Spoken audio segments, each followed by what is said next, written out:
Hey, and it says we're live. We haven't done this in a really long time. No, we have not. All right, let's see if we get any comments. Let's see if we get anyone watching. Get the one person, maybe. We'll find out. It's not like we publicized it.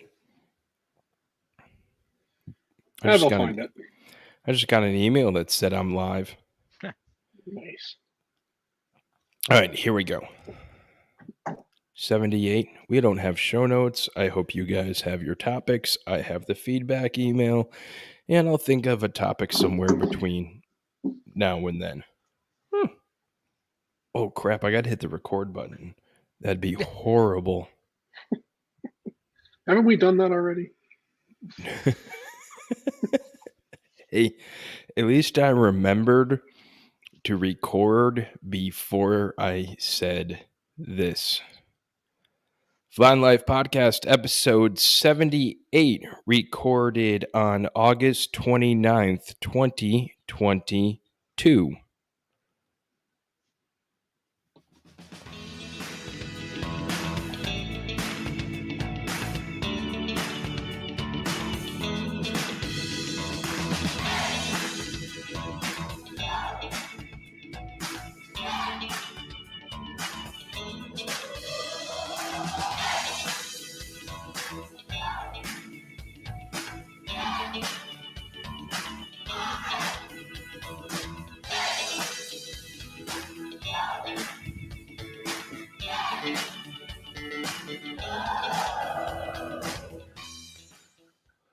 Welcome to the Flying Life Podcast, a podcast just about that flying, aviation, and our lives. I'm Dispatcher Mike, a dispatcher for a major airline based here in the United States. Joining me in this episode is Dispatcher Joe, a dispatcher-ish from Canada, and Dispatcher Greg, a dispatcher for a different major airline also based here in the United States. Gentlemen, it's been a minute. How's everyone doing? Joe, you go. We haven't talked to you in a while. I was going to say, Greg, you go. We haven't talked to you in a while. Oh, man. No, things have been good. Was just out in the field with my new day job. Retirement life from the dispatch is going well, but the other job is keeping me busy, and I got to spend some time in the hospital in Wainwright, which was always fun. But hey, I'm home. Everyone's good. Everything's healthy. We're all good. Well, I'm glad you're out of the hospital and healthy. That's always the important thing. Yeah. You look well. Everything Thanks. looking good. Yeah. No, it's just, when you're out in the field and it's 40 degrees, things happen. Anyway, That's 40 degrees Celsius or Fahrenheit? It's Canada. It's Fahrenheit. It's summer. No, I'm exaggerating a little bit. It was probably, what did we say? It was 85 your temperature and 31, 32 my temperature, the real temperature scale. It was almost 90. Yeah. Out in the field, doing the things. So, yeah, all good. How do you guys survive in that kind of weather? Gosh. Luckily for me, where I was working, I had air conditioning, but that's because I'm the officer in charge. So,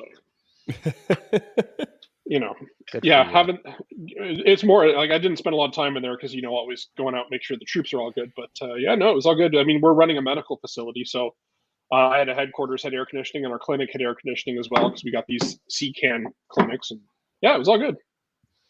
Do you miss dispatching? There's definitely times where I'm like, it's weird. It's weird not going down to the airport every day. It's weird. Just, not thinking, hey, I can jump in a plane and go wherever I want anymore. But it's different. Yeah. A little less stressful in some ways. In other ways, it's not.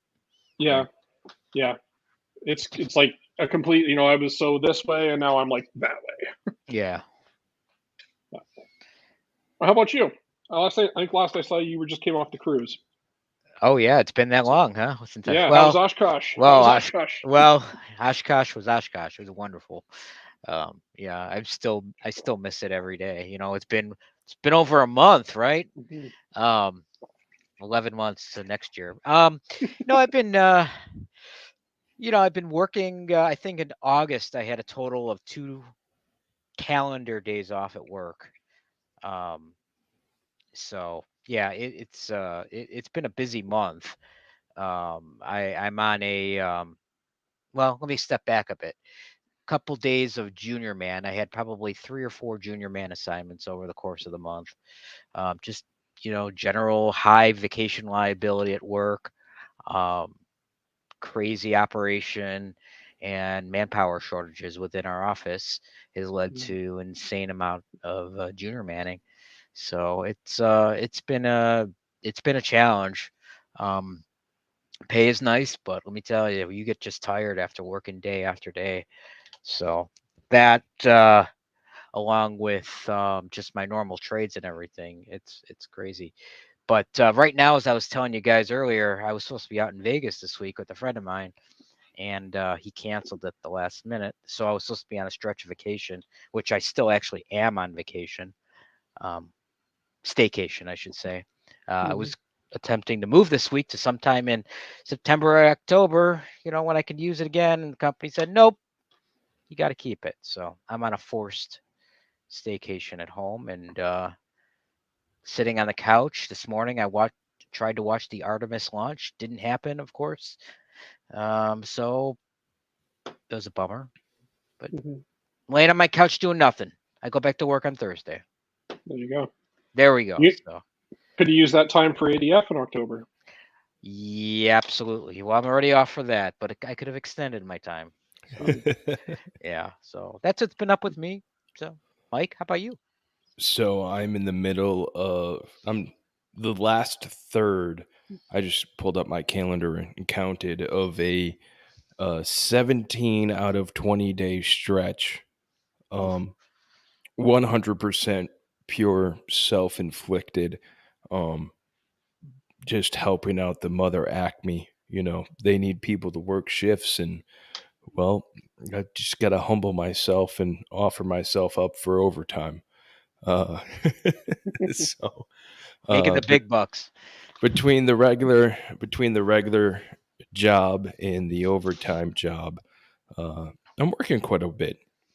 Have a bunch of 1-day breaks in there.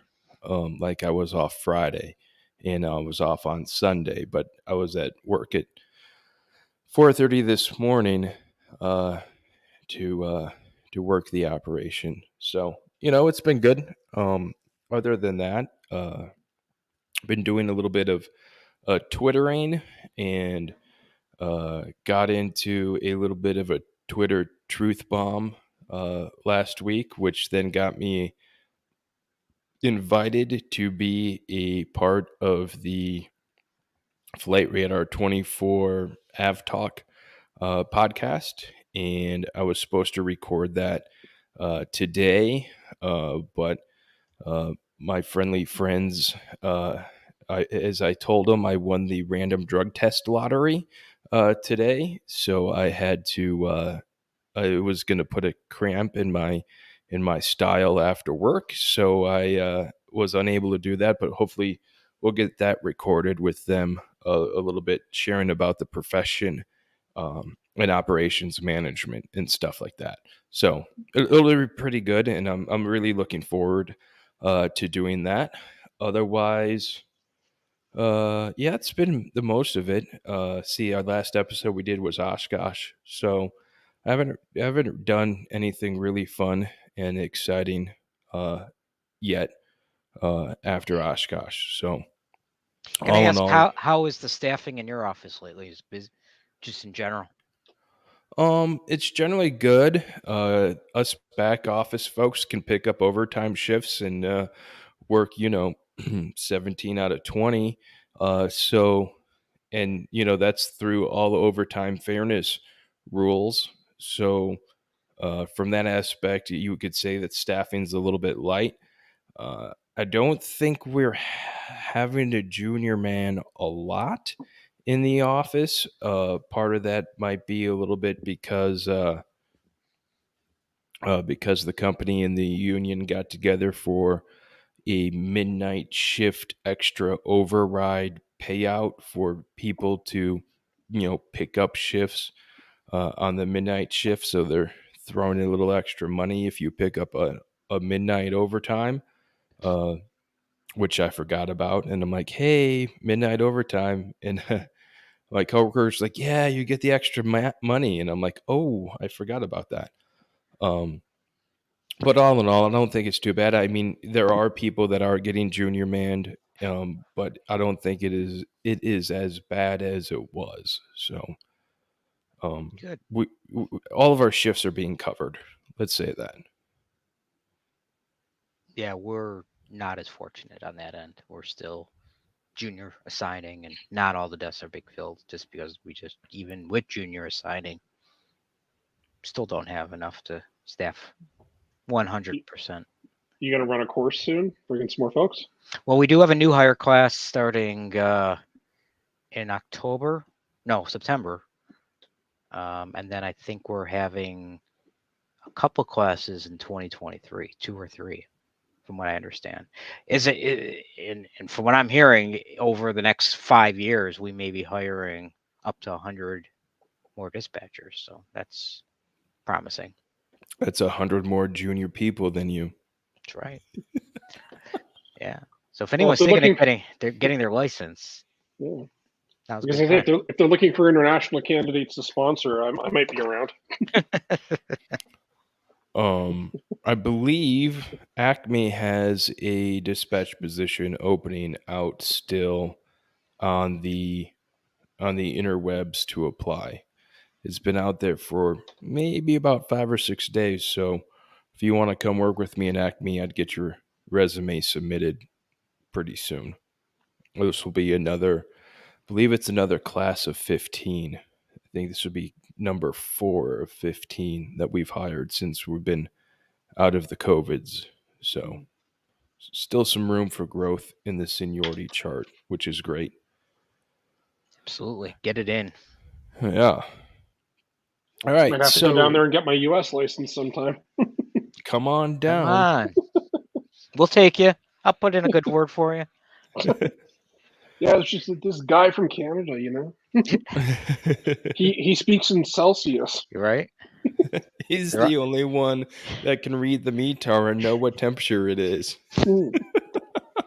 Is it? It says it's 12. Is that hot or cold? I don't know.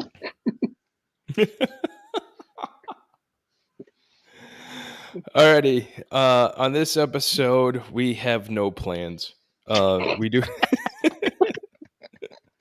we have a somewhat of a plan where we got a piece of feedback, which we're gonna read and talk about, and then I gave the assignment to my co-hosts somewhere about 90 minutes ago that said everyone needs to bring one topic to the episode, and we'll go from there. So this might turn into a train wreck. This might turn into a great episode. All I know, it's being broadcasted live on the internet, so it's gonna get posted. So it's kind of like Seinfeld, the show about nothing. That's the title. Dispatch Seinfeld. Oh man! All right, I'm putting that one down. I'm gonna call it that. Nailed it. Yeah. All right. So we got a piece of feedback, and this is from Supreme Galactic Aviation Commander Mike Bravo. Oops, wrong podcast. That's funny. He goes and says, "Dear Flying Life Podcast dispatchers truly do not understand the frustration while sitting short of the gate on the ramp and having to tell passengers that the ground crew is either taking their time to get out and marshal us to the gate area, and don't get me started about the gates they have you pull into. The fun part is parking lot Patty, or no-go Gordon, is working the ramp frequency during a normal push, or especially when the ramp just opened after a lightning closure. The worst time I ever departed LaGuardia was after a thunderstorm. I was an FO for an Acme Regional, and we were number 63 for departure, departing runway 13, while the other traffic was landing runway 4. It took us 2 hours and 30 minutes to taxi to the runway for departure, and ATC was issuing rapid commands the entire time. I made better block than that trip. That's I'm gonna break this up into each paragraph. Yeah. First of all, this is quite humorous. Number one, and number two, I think dispatchers do understand the frustration there is of having to sit short of the gate and having to sit there and wait for someone to marshal you in. I've been in that situation before on the airplane. Hey, we're here. We're 100 feet short. Please remain seated with your seat belts fastened.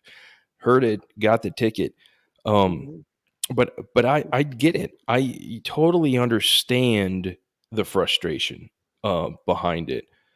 What the part that I don't is, man, I wish I could come out and marshal you in myself, but we're not at the airport, and it doesn't matter sometimes how many times we call operations or the ramp tower.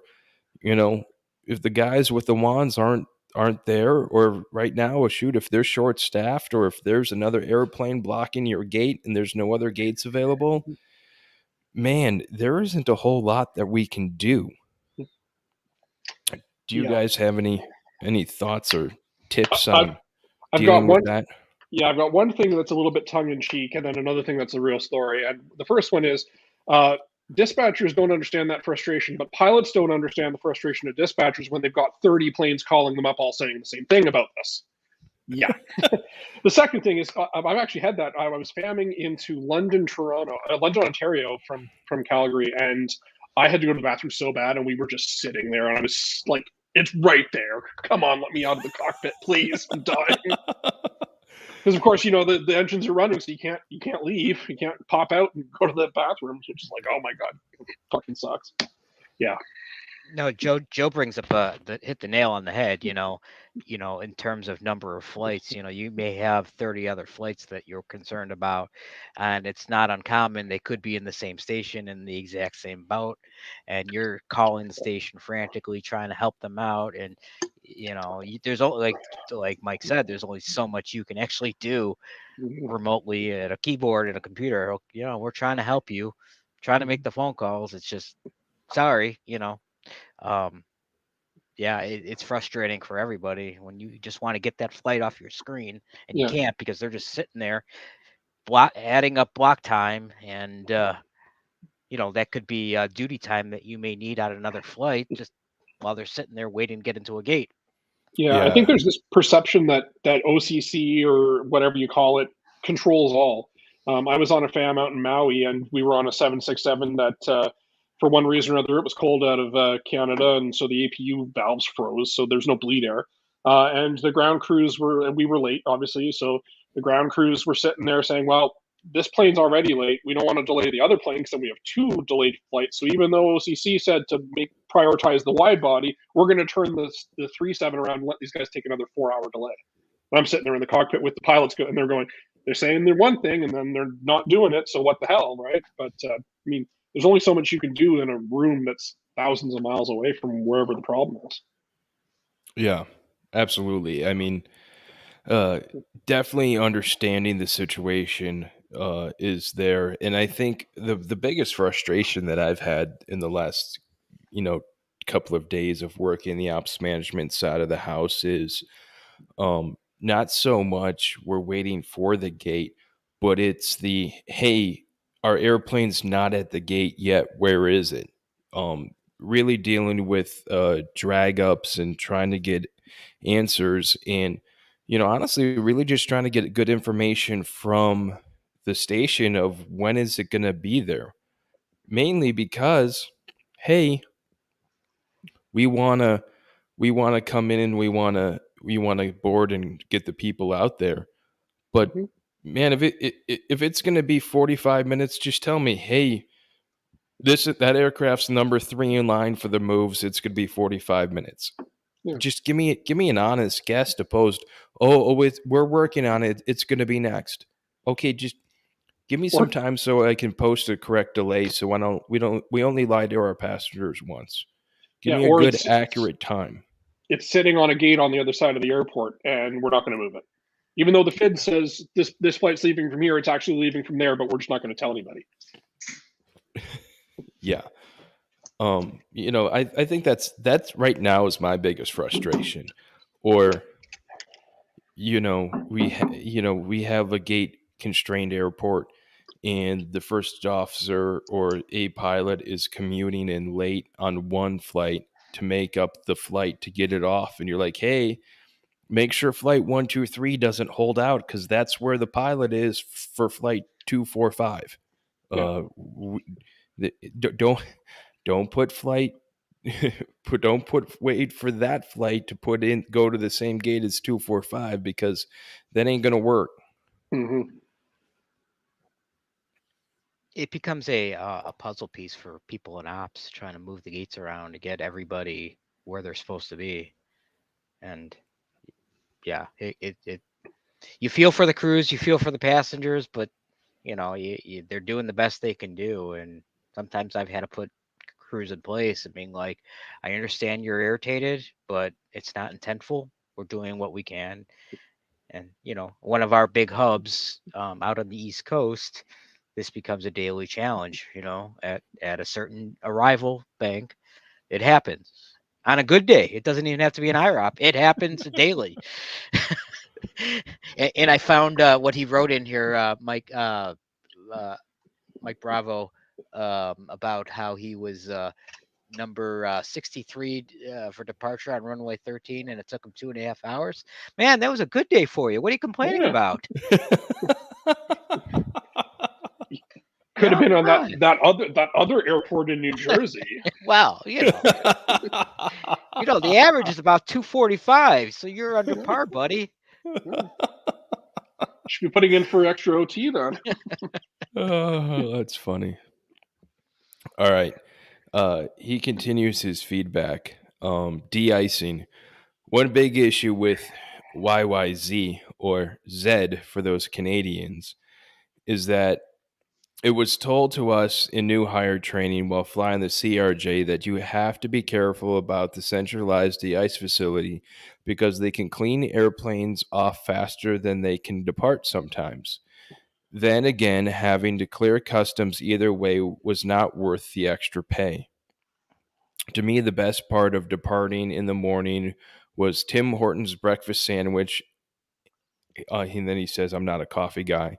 The worst de-icing place to me is always O'Hare. At the gate, and hope they don't spray the de-ice fluid directly into the APU door. Now, I believe O'Hare is going to more of a centralized de-icing facility, haven't they? That is correct. They have and it's nowhere near the end of the runway.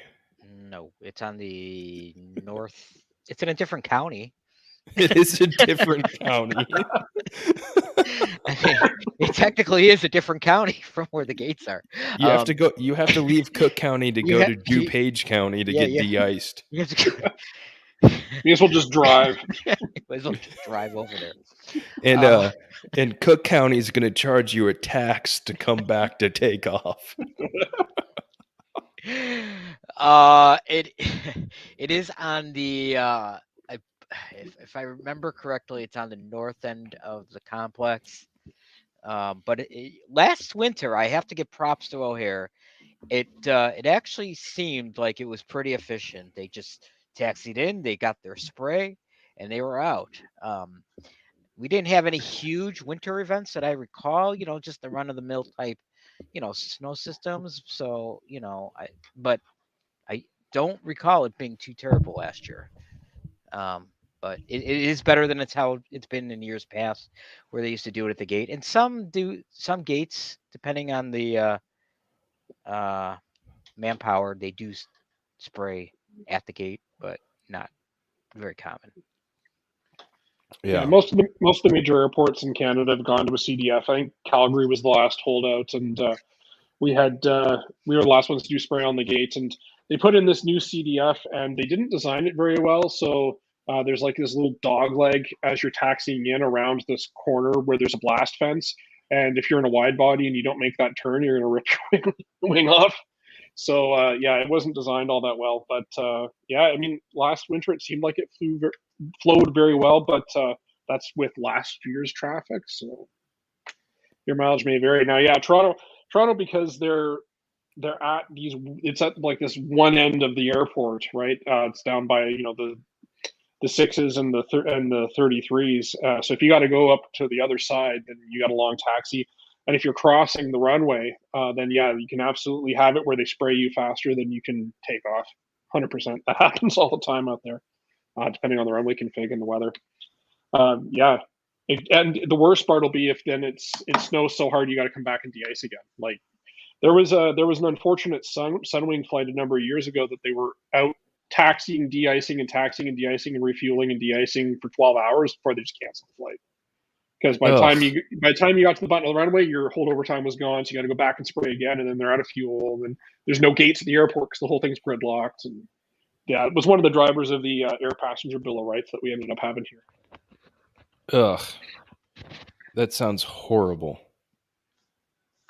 Well, and you brought up a good point too, that last winter's volume was down from years past. So that also could be why O'Hare's was a little bit more efficient last year, but not quite the volume. No. Well, we'll see what happens. All right. Michael finishes off his last part of his feedback with the ATC delays. I always loved when I had to convince the ATC gods in the air traffic control tower that the ground stop was updated and no longer included tier 2 centers. This happened a couple of times. Yeah, that's one of those I know we were talking about. Man, there's a lot of times that the dispatcher gets the crew the information about the updated ATC delay, the new edict time, the ground stop being canceled. We somehow always get our crews information faster than ATC gets the towers and all of that. And because, it just comes across as another advisory, and that sits over at a printer somewhere. And that means someone has to go and rip off and actually read the advisory to see that it printed out. And while for us, it's literally, hey, someone usually says, hey, ground stop for Newark canceled, which we don't really say a lot because it's always ground stopped.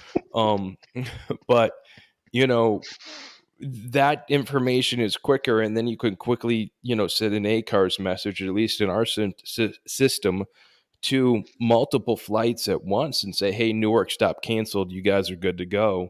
Mm-hmm. Send it away, and boom, that's how it goes pretty quickly. Yeah, it's interesting for us because we always had it. It's like the opposite in Canada. So in Canada, we get flights calling us and saying, like, we haven't even heard that things being canceled. They're like, yeah, ATC is letting us take off. Can we go? I'm like, if they're letting you, go for it. But then in the US, it's like the opposite, where it's like, no, they're still telling us there's time. Can you confirm the times are canceled for whatever? And I'm like, yeah, like 15 minutes ago. There's been times I've had to call small airports, their tower, actually pick up the phone and call me like, hey, the ground stop for Newark has been canceled. You can let them go. Oh, we don't know yet. We haven't seen anything. Oh, check like Mike said, check your printer. It's there. Yeah. Let them go. Because the pilot's trying to get their clearance and go, and they're like, nope. So there's a lag, several minutes, and usually you got to pick up a phone sometimes and call them. Yeah. Go, get in the air. Or call the center and get them called. Or call the center. Yeah, that's a big one, is calling the TMU and having them call them. And if that doesn't work, having the command center and be like, hey, command center, this is Acme. We got our flights sitting over there in Cedar Rapids and they won't let them go. Can you give them a call and, like, hey, it's canceled. Y'all can go now. Mm-hmm. All of those are definitely tools. Those are tools that work a lot better and a little bit more effective than, hey, Newark, this flight's waiting for a gate. Can you send the ramp crew out? Well, I and the think- other, I think this episode's going to be throw Newark under the bus. well, when you start talking about edict times and stuff like that, you know, and you swap edict times to get a better time, there's also a lag in that sometimes. Mhm. So, you know, hey, 1, 2, 3, we just got you an edict. You can leave now because your block time. Oh, well, the tower knows nothing about it. Okay, we just submitted it. It's approved. Go. Get to the Mhm. runway. They'll give you your clearance. Yeah, that's frustrating. Mhm. Yeah, because you got to think the way it works within the system. You know, you just swapped flights in the air traffic world in ESM. Then it needs to wait for another ADL to happen for it actually to pick up and get thrown into the FAA system. So there's that lag there. Hey, we just got a new, we in the airline world, we see our times instantaneously because they're connected to our system, and we just made this the slot swap. Yeah, But and the other Go other ahead, Joe. frustration is also that they've got to be up within 5 minutes of their wheels up time. So if it swaps and that time doesn't get updated when the ATC run happens, well, now they've blown their wheels up time. Yeah. Yeah. My always favorite is this. That happens every once in a while with ATC slots. You got your flight. They are literally taxiing to the end of the runway somewhere, and before they get to the end of the runway, the ground stop comes out for the airport they're going to. Mhm. And then you see them take the runway and take off, and you're like, yes, Mhm. we win. We snuck another one in. Mhm. I always like those. It's Or never that could be fun. your next diversion. Hey, it's one less airplane sitting on the ramp. Well, that yes. And if Yeah. with the way that we fuel airplanes, yeah, that's not going to divert. I mean, they've got 3 hours now to figure out how to slot these guys in, right? Yeah, exactly. I mean, they got the time to get there, plus our hold fuel. Hey, it'll probably work out. Yep. I mean, they can slow them down as soon as they check in with center, if they have Yep. to, right? So, Earlier this month, I had a diversion. Crew limited, block time limited, and duty limited. It was down to Orlando, and Orlando had thunderstorms and weather, and they were holding in Miami Center and up in Jack Center for Orlando.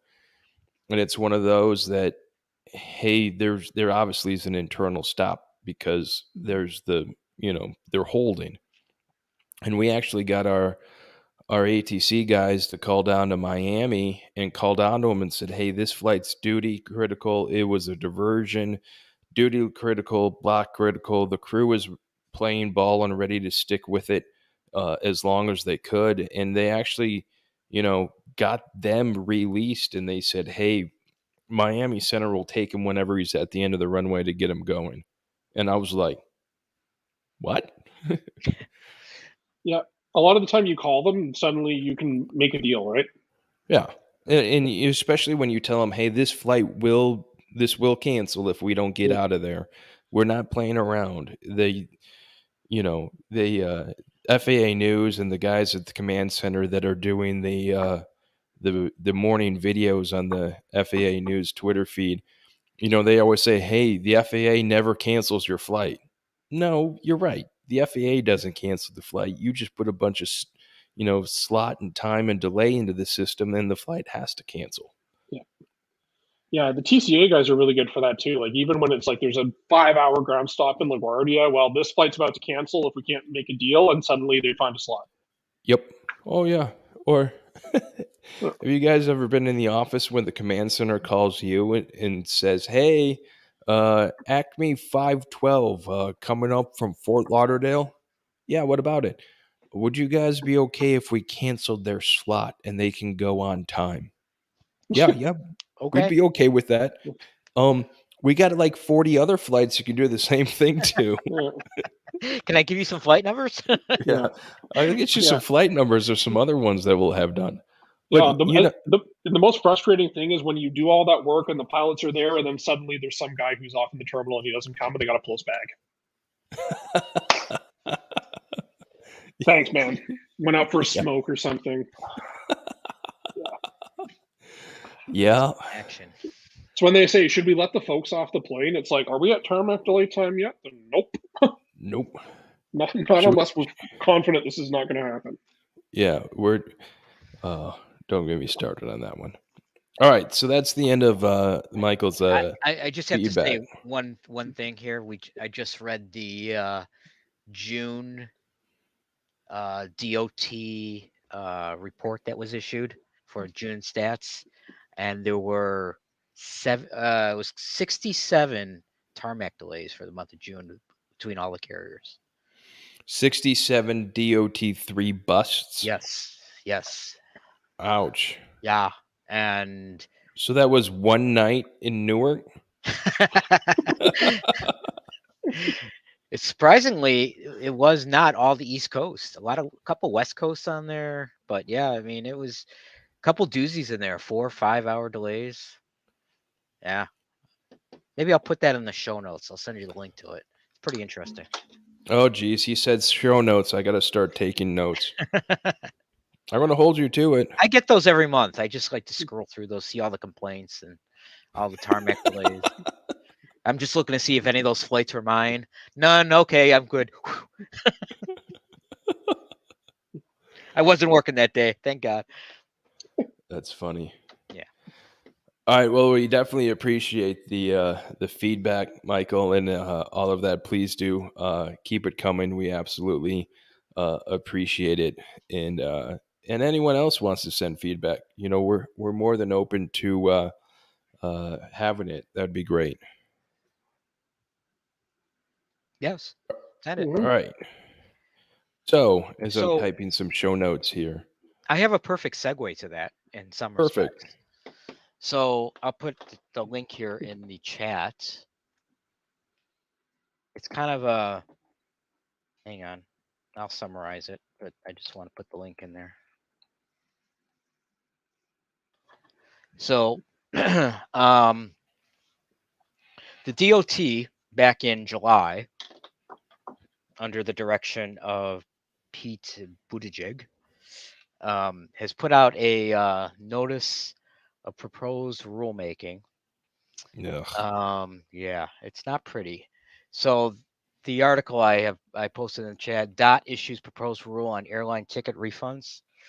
And this is just a summary of it. I think Mike said it was the original thing is 116 pages or something like that. Yeah, the whole NRPM is 116 pages. Who has time to read 116 pages unless you're a dork and a geek or in Congress or something like that? Sorry if I offended any people there. Anyway, so just I'm going to run down real quick what this NRPM does. So basically, it's a protection for customers. It applies to U.S. and foreign airlines and ticket agents. It kind of mirrors the way I read it is what the European. There's a rule out in Europe that if your flight is delayed more than a certain amount of time, you get compensation. I think it's 3 hours in Europe.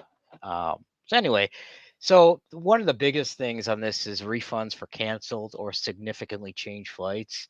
So the article goes on to state what defines as a canceled flight. The reason the flight was not operated either because of mechanical, weather, air traffic control would not matter. However, covered flight means a scheduled passenger flight operated by U.S. carrier to or from within the United States. It defines a significant change of a flight itinerary that defines a refund. So if your new departure time is between 3 or more hours for domestic or 6 or more internationally, you would be entitled to a refund. If the arrival time is more than 3 or more 6 internationally, you would be entitled. If the airport departure airport or the arrival airport changes, so let's say you divert somewhere and they don't operate that portion, you'd be entitled to a refund. If you're downgraded to a lower class of service, which I think you get refunds for now, I can't imagine that we don't do that, or involves a different aircraft type with significant downgrade of the available amenities and travel experiences. So you would be entitled to a refund for that portion. The refunds must be made within 7 business days of receiving the request, or within 20 business days for all other purchases. Okay, so the 7 days is for credit cards and 20 business days for everything else. So I think that's a change from where it is now. I think typically if your flight cancels, you go online, you say, hey, my flight canceled, and you may get a refund in whatever time frame that the airlines decide to give it to you. So this is a little bit different. And it goes on to a couple sub paragraphs here, but basically the highlight is, okay, 7 days. I'm just looking for some substantial other things here. Passengers who are unable or choose not to travel due to concerns related to a serious communicable disease would be entitled to a refund. And it looks like you would need to provide some sort of documentation for that, but you would be entitled to get something. So this whole thing has been brought out because of the summer. It's been a disaster for all the airlines, and the government, or Pete Buttigieg and his team, thought that, okay, the airlines are screwing over passengers, so let's come up with some kind of protection for the customers, which I get. But this is going to have some implications to the airlines into how we do business today. I don't know. Go ahead, Mike. I think the most important thing about this, and the most article, and I think as I read more about it, at first I thought is, man, you're delayed 3 hours, you get your money back. And I'm like, well, that's kind of crud. But I think the customer has to choose not to travel, or does not accept the alternate transportation, then they can get the refund. It's not just a carte blanche. Hey, you're delayed 3 hours. You get a refund now. Right. But So, I believe they're entitled to some sort of compensation if it goes beyond 3. Even if they still fly their itinerary, they would be entitled to some sort of compensation, whatever that may be, because their flight is delayed. yeah, to me, this stems from the lower cost carriers, the carriers that don't have the world's greatest customer service experience, and you can throw some legacy carriers in that lump as well. But I think it's aimed at the carriers that will really have poor customer service, and this is going to make them, hopefully have customer service. There are some airlines out there that actually do this already, and it's really, really no big deal for them. There's companies that provide food and provide hotels and stuff like that. If it's the airline's fault, yeah, man, we're gonna throw you up in a hotel and we're gonna make sure everything's okay. We're not just gonna dump you and divert you somewhere and say, "Oops, sorry, you're on your own." So it's really aimed for that.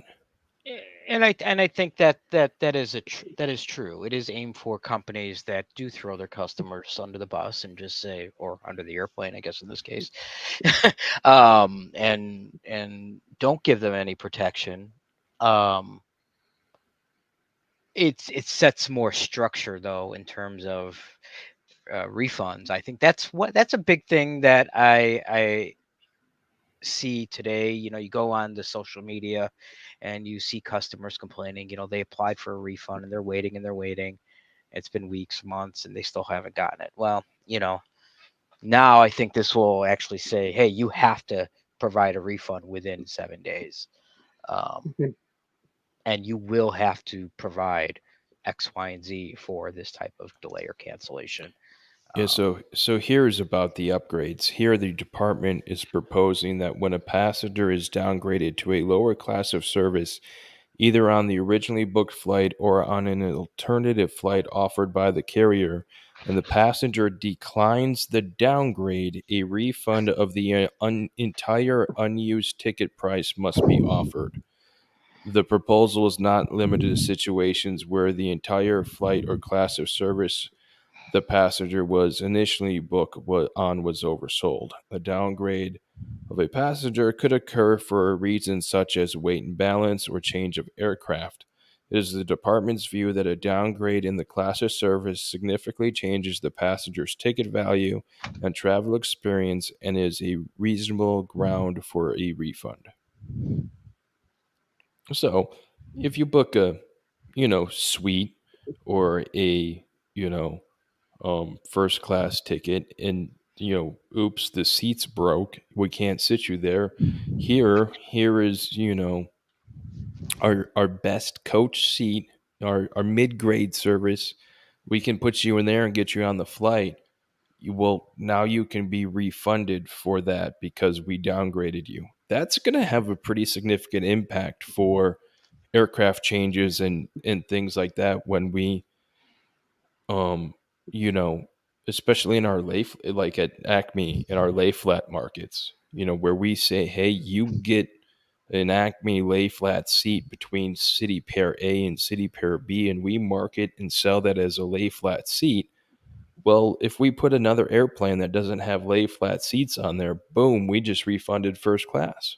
Mm-hmm. If they choose not to.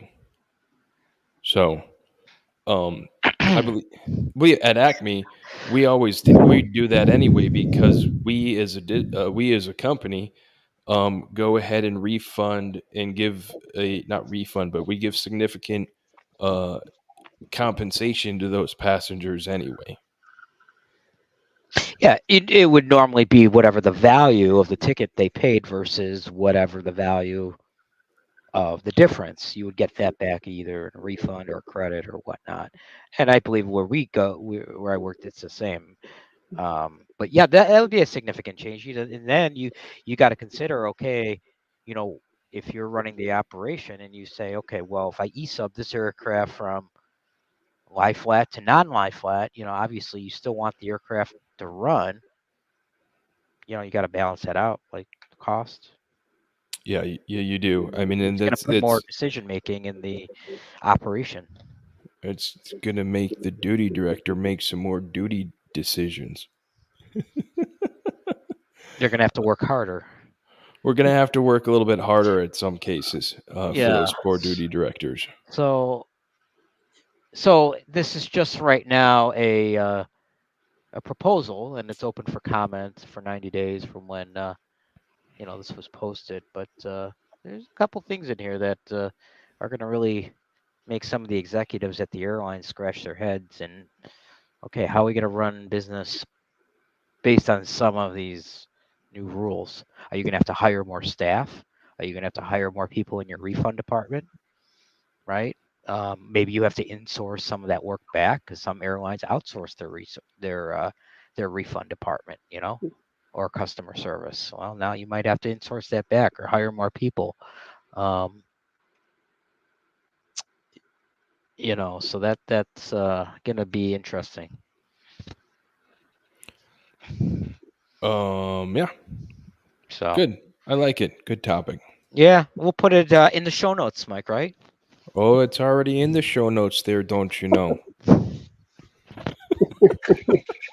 Also, in the show notes is the link to regulations.gov where you, the general public, can go ahead and put your comment in there. Mm-hmm.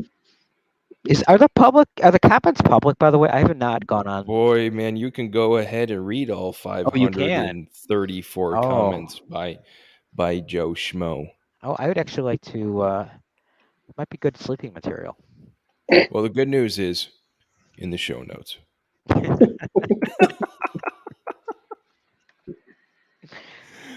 Oh, that's funny. Yeah, I had to stay silent for most of that because we have a PPR, Airline Passenger Bill of Rights in Canada, and right now that's a very contentious issue, and I don't want to get myself in trouble with my former employer.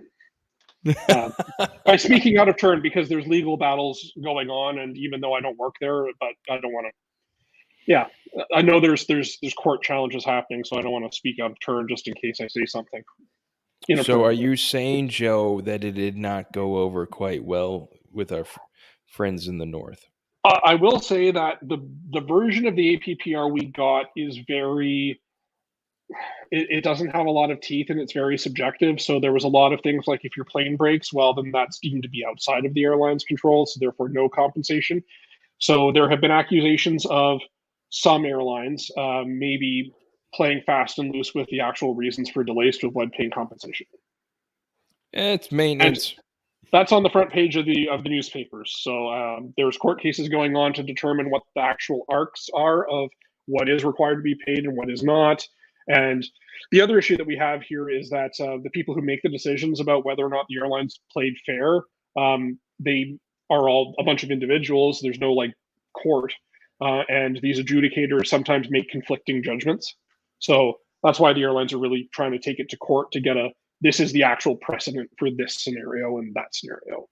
So it's complicated. Yeah. It's they tried to make it good for the airlines, and in a way they made it worse. Yeah. I mean, because if it's cut and dried like it is in Europe, where the plane breaks, that's the airline's fault, then it's cut and dried, right?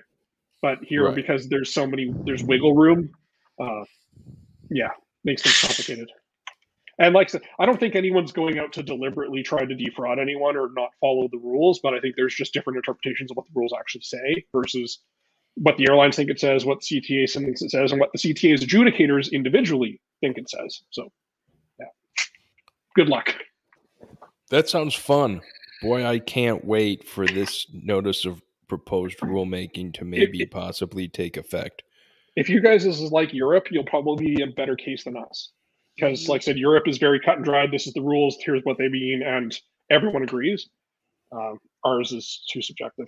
It's EU 261 regulation for Yeah. Europe, and it says like $700 for delayed flights.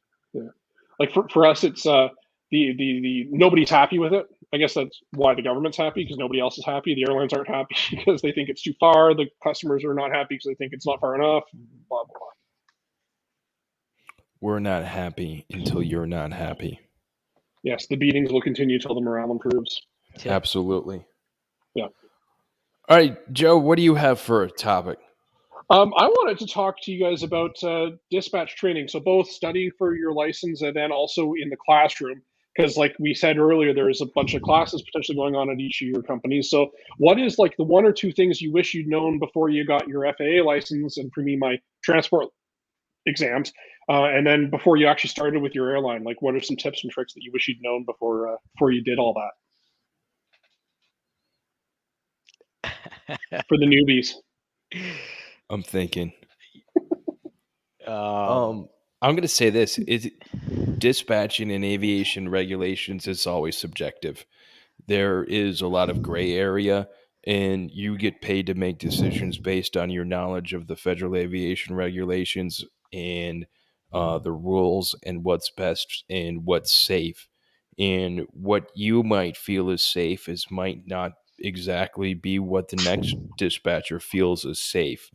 And you're getting paid for your decision making. And while that's, somewhat clear in when you're getting your certificate and things like that, I don't think it's fully clear until you're actually out on the floor by yourself and you get put in that first situation and it goes, oh, the decision's mine. I got to make the decision. For like diversion, like stuff like that. Yeah, I mean, like, oh wow, I have to pick this. Yep. Where are we gonna go? Where are we going? Gee, I'm trying to think of like an example of it to answer your question. I'm like kind of drawing a blank here. I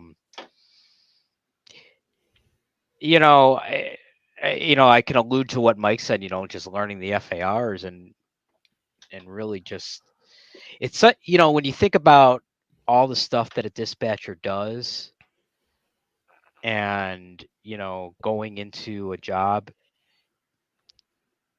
it's really it's there's so much that you learn in training that you don't ever use in your dispatch career.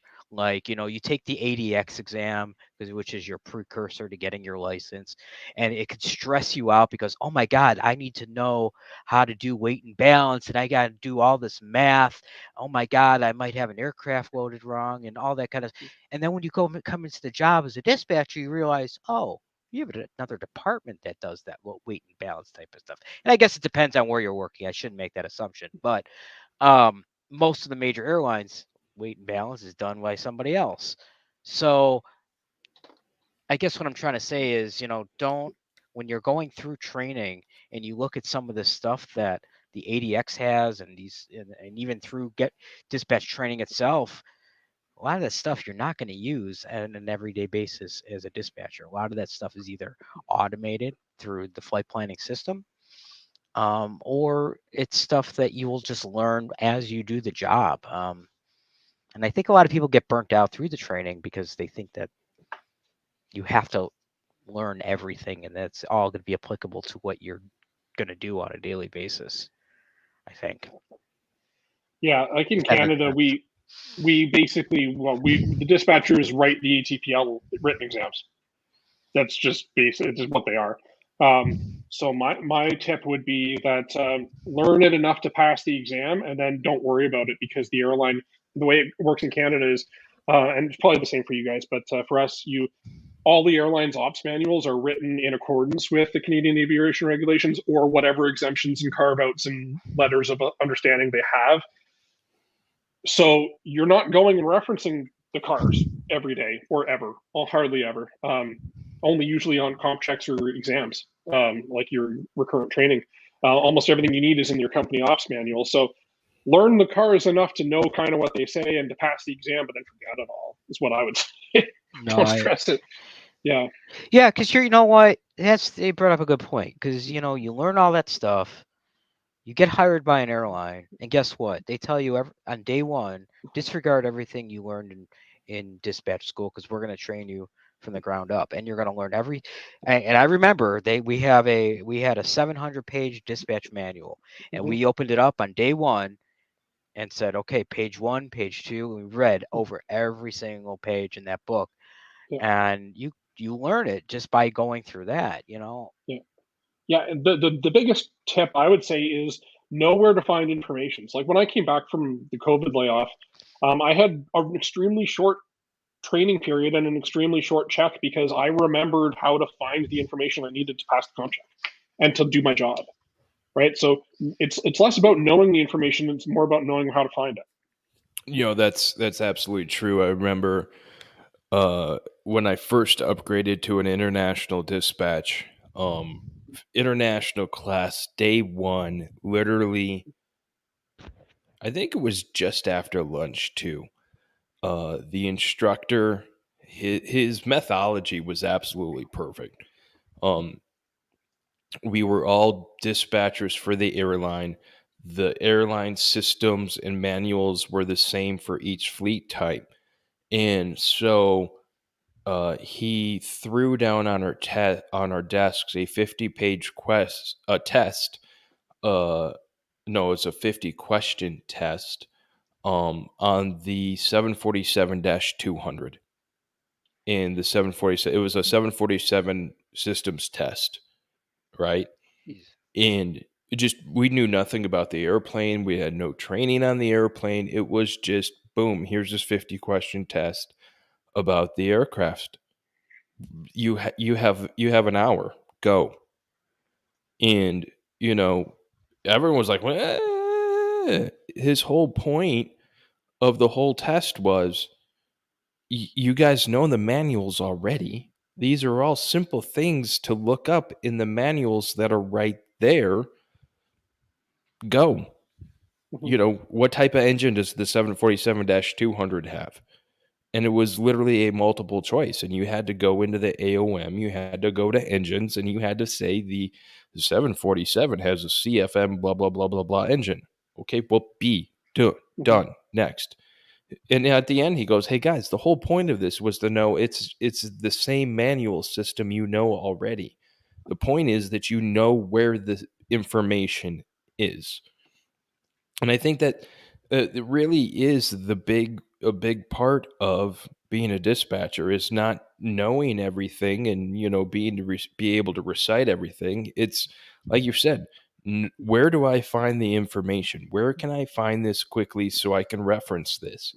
And then I can read it, and then I can use it, and I can send it to the crew and say, hey, FOM 5.2.3, this is where it says that we're allowed to do this. Oh, cool. Thanks. I didn't know that. All right. I guess we'll give it a go. See ya. Mm-hmm. Yeah, in a way, I think it's almost worse to know stuff. Speaking of somebody who knows stuff and just memorizes it easily, for arcane trivia, it's better to not know it because you know it until they change it, but they won't tell you necessarily that they changed it. So you can be going for a year not knowing that the no alternate limits changed. Oops. Because you don't look it up every day, right? Yeah. So you can easily get caught with your pants down. Yes. Our dispatch manuals are changed every 3 months. There's a new revision. So if you memorize, some people bookmark, write down page numbers. Oh, page 97 has all the, FARs for alternates. And then 3 months later, they go and look at the manual. Oh, wait, that's this. Then they start freaking out because the page number disappeared, or now it's page 102, yeah, so that brings up a good point. Keep up with when the manual changes so you know where everything is. Yeah, I mean, and I don't know about how you guys' manuals is, but sometimes they'll just say chapter changed for content, and they won't tell you what in that chapter changed. You got to go read the entire chapter all over again. Yeah. Which good luck doing before you check in for the day, right? Because you're supposed to be aware of the manuals before you sign in for that first day, but you find out as soon as you log in, hey, the manuals are all different, so good luck. Yeah. Do you guys have electronic manuals? Because we went completely it's so Control F. What's the problem? But yeah. Yes, we do. We have electronic. They're all on our shared drives at work. And yeah, but per the FAR, you are supposed to have those manuals up at the beginning of your shift, and you're responsible for all the content in there. Yeah. We had them through Comply 365. So the entire company went paperless. So we didn't have.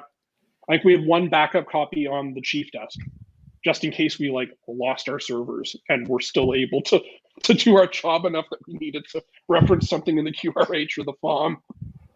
Yeah, for us, this is a newer change.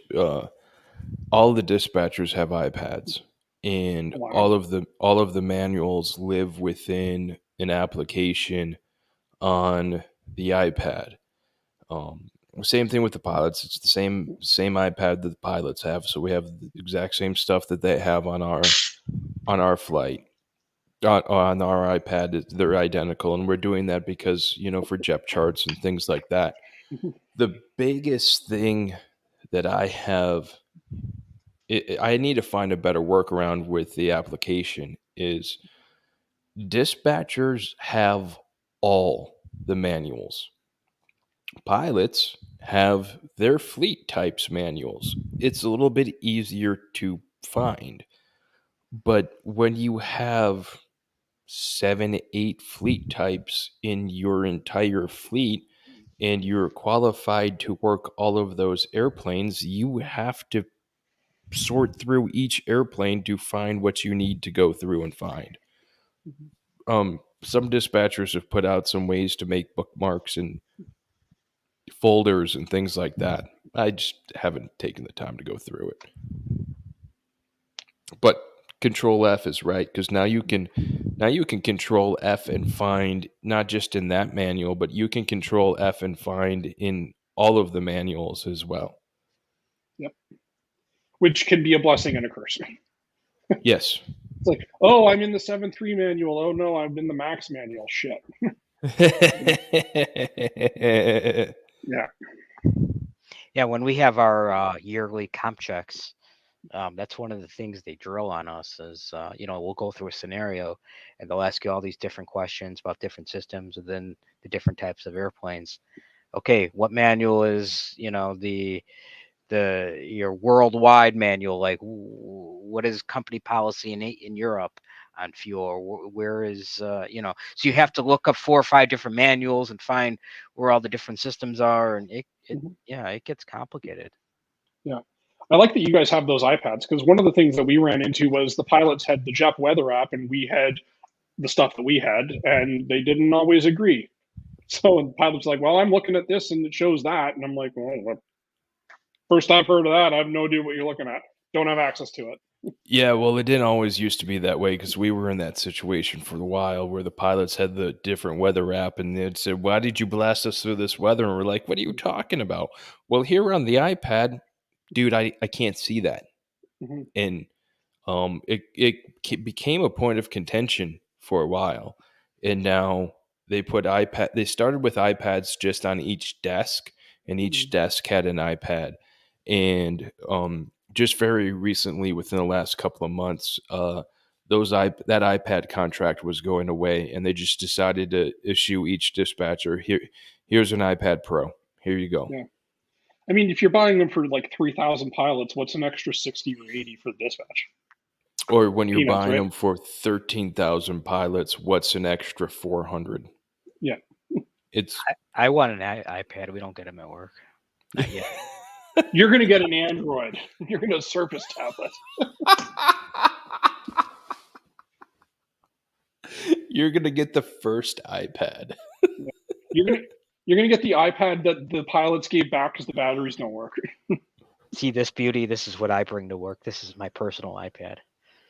Nice. But I can't pull up charts and stuff like that on there. I can only pull up our weather stuff. That's the only thing I can do on there.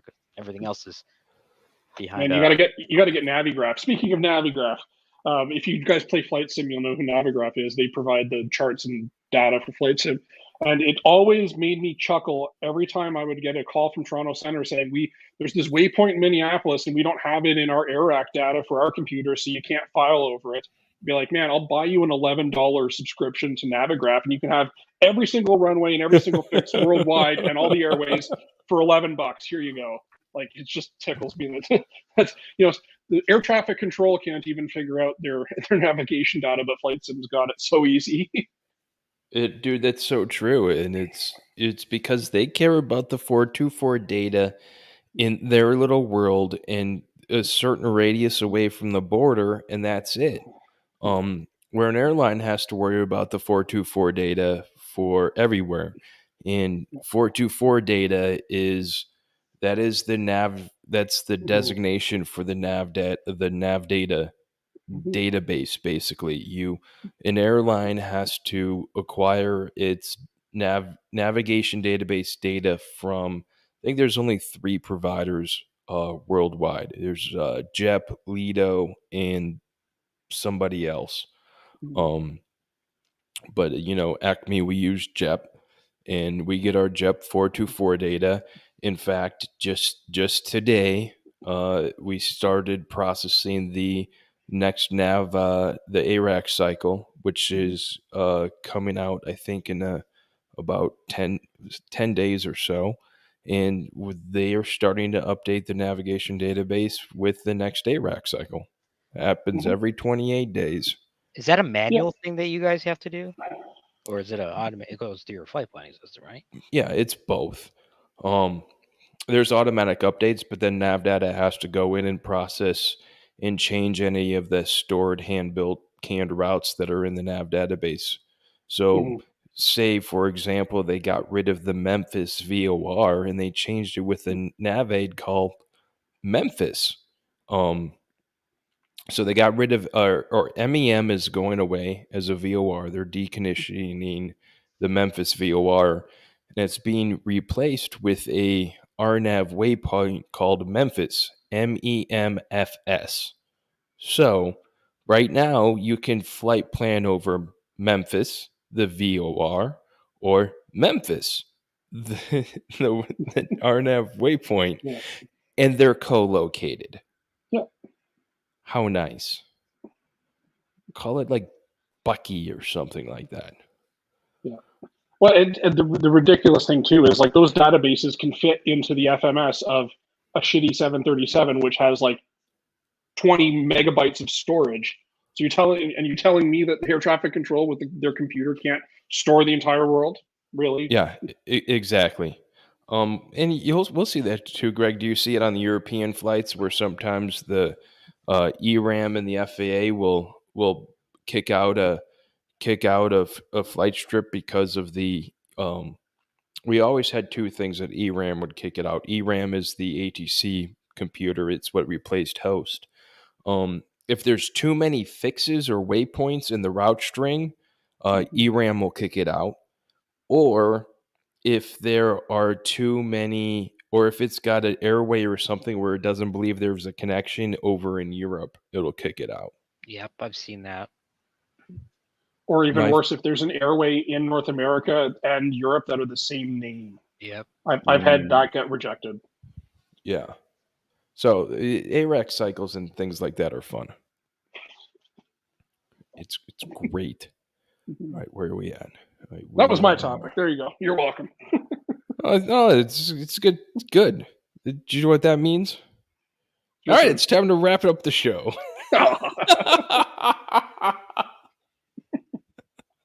Wrap up the show about nothing. No. The Seinfeld show.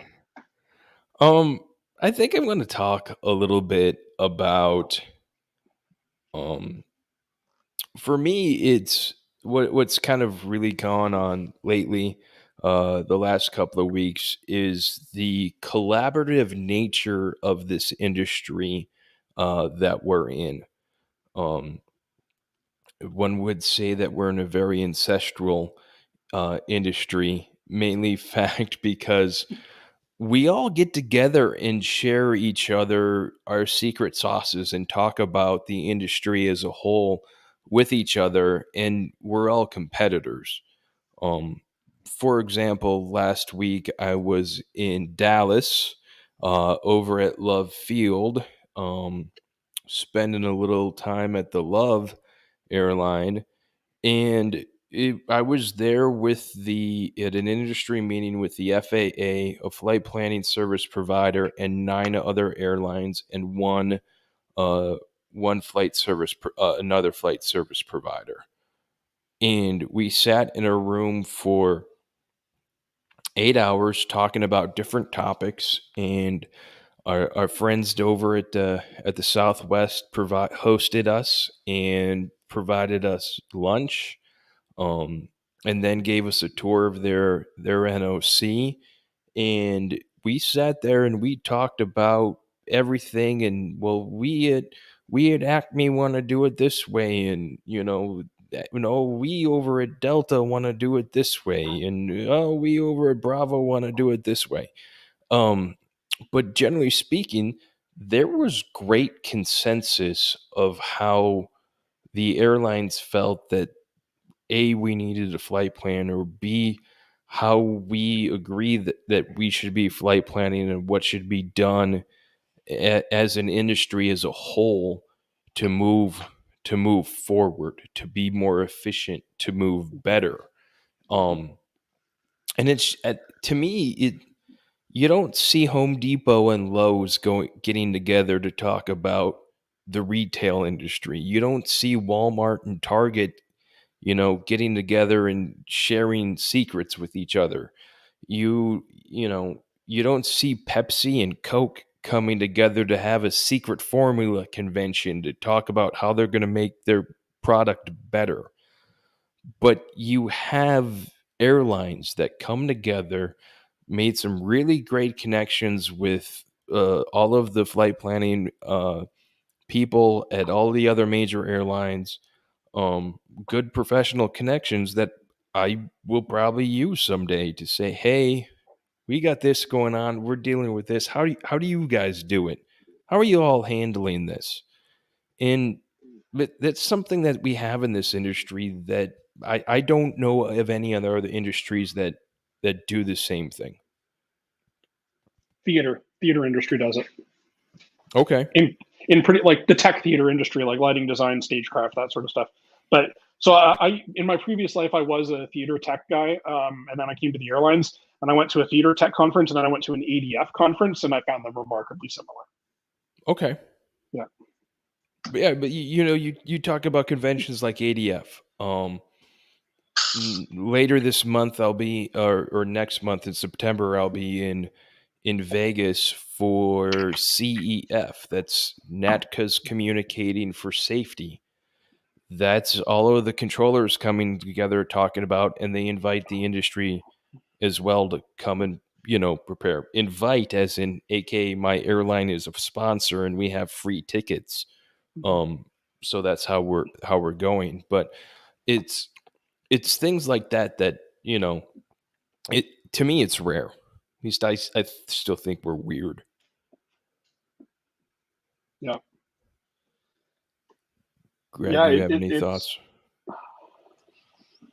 No, I can't think of any other industries that do what we do, that communicate well with each other. Yeah, you don't see Burger King and McDonald's getting together and say, "Hey, how do you make your fries?" No. Right? No. Right. The thing that struck me similar the most between theater, like tech theater, and the airlines is that safety commitment. It's knowing, like, and you wouldn't think that's, but like when you're building a set or you've got rigging up in the air. I mean, you've seen those concerts where the rigging collapsed and killed a bunch of people. So, like, there's that commitment to safety that kind of trumps any sort of professional secrecy or whatever. And I found that was really similar between the two groups. Yeah. No, I guess the medical community. Yeah. They have medical conferences where they get together. I mean, it's just like ADF is a dispatch conference. Wink, wink. There's good information, put together, but then you all hang out and you have a bunch of fun, which I'm looking forward to. Speaking ADF will be at CFS, by the way. What? ADF will be at CFS. I'll be there. Are you going to be at CFS? I will be there. 2 really? weeks. Yeah. Really? Really? I'll be there. I will be there Sunday, Monday, and Tuesday. I'm leaving Tuesday at 10 p.m. catching a red-eye flight back to through Atlanta because I have to be at the command center Wednesday at noon. Okay, well, I'll see you out there. We'll be there. We're either flying out, and I say we, my wife and I are probably going to fly out there Saturday or Sunday. So, yeah, maybe we'll have a podcast in Vegas. Well, let's talk offline. It'll be fun. There's some other aviation podcasters that will be in Vegas as well. Maybe we need to carve out some time to have a CFS episode. Yeah, now you guys are making me jealous. Come on, hop on a plane, fly out to Vegas. Yeah, it's not that. I mean, I might be able to get leave, but that whole jumping on a plane thing doesn't work for me anymore. Yeah, that Communicate for Safety is the first time I've ever been there, or is going to be there, and it's going to be really interesting. And I'm kind of upset that I'm not going to be there for the Archie Award banquet on Wednesday because, well, I'll be in DC at the command center for a different meeting. But man, those Archie Awards are so cool, and I can't wait to hear about them after the fact. So I've never been to the awards banquet, but this will be my second CFS, and it's great information, great speakers. Are you going to the awards banquet? No. You're not invited, or no? I'm invited. I just not included. You just don't want to go. The ADF generally does not go to that. We could if we want, but it scheduling wise won't work for me.